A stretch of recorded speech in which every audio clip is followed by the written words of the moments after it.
रामनेत्रम public school Salimpur में CBSE board की 10वीं व कक्षा 12वीं के टॉप व मेरिट वाले विद्यार्थियों का प्रतिभा सम्मान समारोह का आयोजन किया गया। समारोह की अध्यक्षता खंड शिक्षा अधिकारी डॉक्टर देवेंद्र कुमार व प्राचार्य डॉक्टर प्रवीण कुमार राज्य के महिला महाविद्यालय मेधावी विद्यार्थियों को प्रशस्ति पत्र देकर सम्मानित किया। स्कूल चेयरमैन सुभाष चंद्र ने सभी को बधाई देकर उज्जवल भविष्य की कामना की। कक्षा 12वीं में अंकिता पुत्री कृष्ण गढ़ी स्थल ने 97% अंक लेकर विद्यालय में प्रथम स्थान प्राप्त किया तथा 45 मेरिट और कक्षा 10वीं में लक्ष्य पुत्र जितेंद्र अटेली ने 93% अंक लेकर विद्यालय में प्रथम स्थान प्राप्त किया तथा 24 मेरिट के साथ विद्यालय का परीक्षा परिणाम 100% रहा। SCET की परीक्षा में भी विद्यालय की छात्रा प्रिया पुत्री सुनील ढानी भोड़ी ने क्वालिफाई किया। इन सभी को समारोह में स्मृति चिन्ह और उपहार देकर सम्मानित किया गया। साथ ही उन्होंने बताया कि परीक्षा परिणाम को बेहतर बनाने के लिए हम और भी अथक प्रयासरत रहेंगे। विद्यालय सचिव कुबेर सिंह ने इस अवसर पर पहुंचे सभी अभिभावकों का धन्यवाद किया। इस मौके पर वार्ड क्रमांक 3 के पार्षद प्रतिनिधि वीरेंद्र प्रजापति, प्रदीप, सतीश, मोनिका, सोनू, राजबाला, पूजा, सुमन, ज्योति, सुशीला, दीपक, समता, सजीव, सुरेखा, विद्यालय स्टाफ आदि उपस्थित रहा। अटेली से मनोज बुलान की रिपोर्ट। लेकिन हम प्रकृति को देख करके जीते हैं, उसी के अनुसार हम अनुसरण करते हैं। देखिए, जैसे ही किसी भी चीज का बच्चा आपने देखा होगा, पैदा हुआ, उसको दूध पीना किसने सिखाया? वो प्रकृति से सीखा है, हमने नहीं सिखाया। हम ये कहें हमने सिखाया। आप देखिए, जंगल में एक पशु बच्चा देता है तो वो बच्चा कैसे दूध पीना सीख जाता है?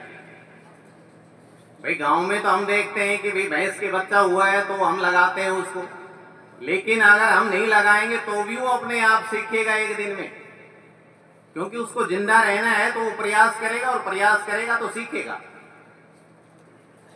तो इसलिए हर प्राणी का ही प्रकृति ने हमें वो ज्ञान दिया है। जैसे सर बता रहे थे कि बुद्धि सबके पास समान है, ज्ञान सबके पास समान है, लेकिन उसको जागृत करना, उसको उस दिशा में ले जाना जो हम करना चाहते हैं, वो प्रयास हमारा है, वो प्रयत्न हमारा है और वो प्रयत्न हमें बड़ी ईमानदारी के साथ करना होता है।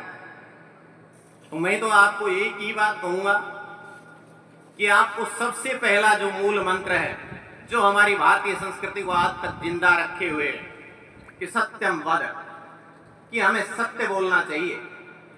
हमें अपने माता पिता को कोई भी बात नहीं छुपानी चाहिए।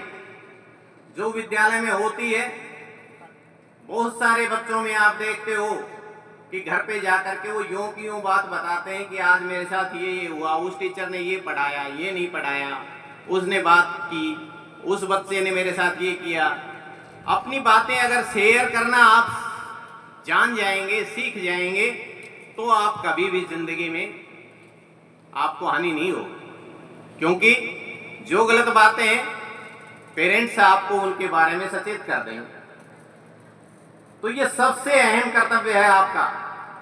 जो टीचर ने सिखाया है, जो टीचर ने कहा है, जो शिक्षक ने समझाया है, उसको आप दोहराइए और अपने घर पे अपना वही बिहेव रखिए। अपने माता पिता से जरूर अपनी बातें शेयर कीजिए, क्योंकि आज मैं देख रहा हूँ कि बहुत सारे बच्चे जो माता पिता से कटे हुए हैं, वो माता पिता से बात नहीं करते। परिवर्तन के दौर से दुनिया गुजर रही है और किसी के समझ में नहीं आ रहा कि आने वाला समय कैसा होगा। कुछ बच्चे AI का जमाने की बात करते हैं, आर्टिफिशियल इंटेलिजेंस की। इतनी तेजी से जमाना बदल रहा है, लेकिन ये एक सुकून देने वाली बात है कि जिस इलाके में, जिस जिले में आज बैठे हो, जिसकी शिक्षा व्यवस्था BO साहब देख रहे हैं, वो जिला शिक्षा के क्षेत्र में पूरे भारत में अग्रणी है और वो ऐसी संस्थाओं की वजह से है, ऐसे हम जैसे अध्यापकों की वजह से, हम जैसे अभिभावकों की वजह से। आज जितने भी बच्चे कामयाब हो रहे हैं, उसमें अकेला बच्चा इतना गला काट कंपटीशन है, आगे नहीं बढ़ सकता जब तक अभिभावक साथ ना दे। मैंने ऐसे पेरेंट्स देखे हैं, जो बच्चे आप बाहर फ्लैक्स पे देखते हैं, वो अकेले नहीं, उनके दादी ने, माँ ने, पिताजी ने, इन सभी ने रात को 2-2 बजे तक उस बच्चे के साथ बैठ के पढ़े हैं। और मैं ये बात अक्सर उसी संदर्भ में कहता था कि सर्दी की रात बड़ी होती है तो पशु संभालने के लिए हम जाते थे, शायद सर उसी बात का जिक्र कर रहे होंगे। लेकिन आज हम बच्चों के ऊपर उतना ध्यान नहीं दे रहे, जो ध्यान दे रहे हैं वो बच्चे कामयाब भी हो रहे हैं।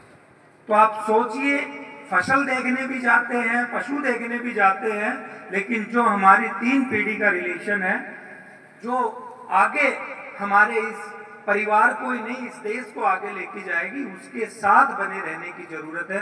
तो सभी अभिभावकों से मेरा ये निवेदन है कि बच्चों से वो बहुत ज्यादा जुड़ के रहें।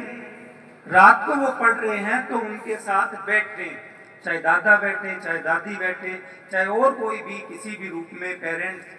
ये त्याग आपको करना पड़ेगा और इस त्याग से इस क्षेत्र की और इस प्रदेश की और इस देश की दशा बदलने में, उज्जवल भविष्य बनाने में, देश को महान बनाने में इन आपके प्रयासों की महत्वपूर्ण भूमिका हो।